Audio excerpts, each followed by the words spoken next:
On the estate side, we eliminate what's called the rule against perpetuities.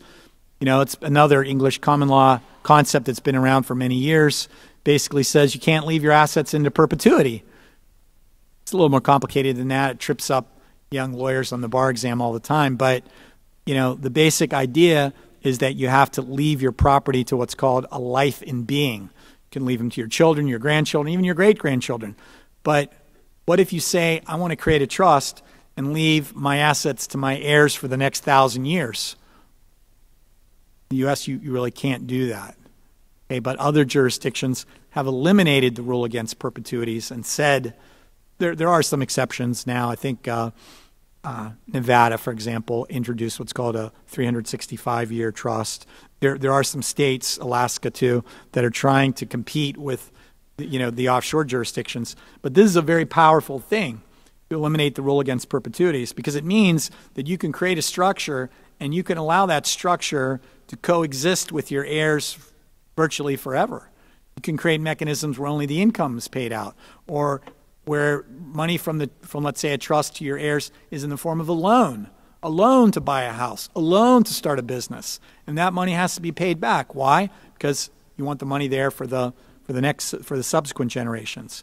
Lots of times those types of vehicles will own life insurance on, you know, the patriarch, the matriarch, or somebody along the way. Why? Because if the trust assets get consumed at the death of that insured, then all that money comes back into the trust structure, which can then turn around and reinsure somebody in subsequent generations. I had a client recently, elderly, very successful businessman, took out a huge life insurance policy on his 26-year-old granddaughter, put in a trust like this, because he said, I have plenty of money for myself, my kids, my grandkids, but I want to make sure that there's money there, you know, into the future.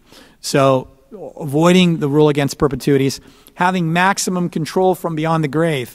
And what I mean by that is you can create your own value system and imprint it. It's very flexible. So I had a client a number of years ago. He came to me and he said, Joel, you know, he had oodles and oodles of money. We were making one of these dynasty-type trust structures to go on for years and years. And he said, I want my heirs to be able to access the trust and to really get it however much money they want and need, with one caveat. And that caveat is, I don't want them to take more money out of my trust than they earn themselves. So was there some kind of lockstep equity or fairness? No. His one daughter was a school teacher and made $50,000.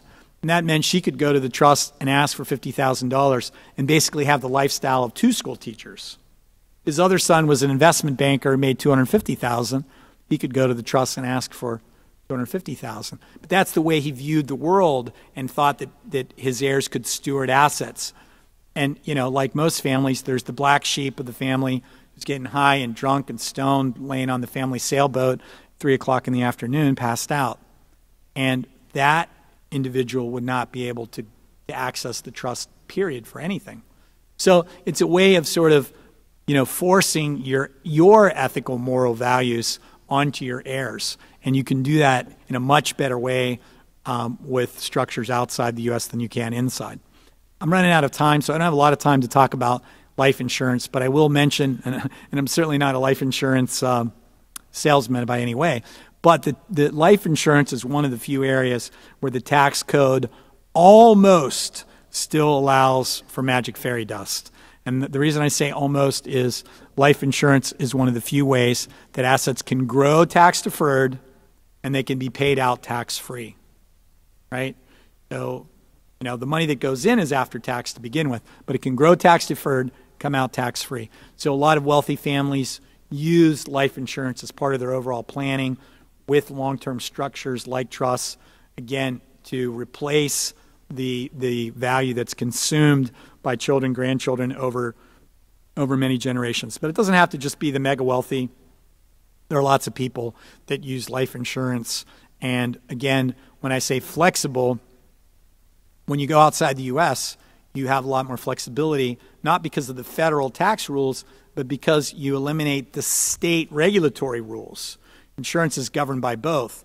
So, the insurance commissioner of Pennsylvania says what kind of assets can be in a life insurance policy in Pennsylvania. But if I buy that same insurance policy in Bermuda, I still have to observe the federal rules about when you pay tax and when you don't pay tax. But there is no Bermuda insurance commissioner telling me what to invest in. So if I want to invest in, gold and stocks and, penny stocks in Vietnam and real estate in Argentina, and I want to have that all in what's called an insurance wrapper, I can do that. So it is one of the last ways that you can really do some interesting tax planning. And then avoid probate and forced heirship rules. The U.S. doesn't really have a lot of forced heirship rules, but other countries do. France is a good example. It says you must leave X percent, to your spouse, X percent to each child, whether you're estranged or not. And so it takes away the notion of having that kind of maximum control, and it instead is imposed by the state itself.